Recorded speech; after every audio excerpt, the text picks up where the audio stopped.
Jelang bergulirnya kompetisi Liga 2 Oktober mendatang, Sriwijaya FC berencana menambah 1 pemain anyar.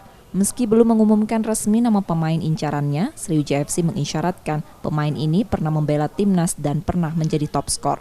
Komunikasi dan negosiasi sedang terus dilakukan Sriwijaya FC untuk mendapatkan tanda tangan pemain ini. Jika nanti jadi bergabung, pemain tersebut dapat menambah kekuatan Laskar Wongkito.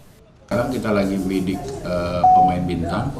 Pemain bintang itu pernah bela timnas dan tentu dia masih berumur lah, yang maksudnya masih bisa bermain bola, fisik masih bagus dan lain-lain.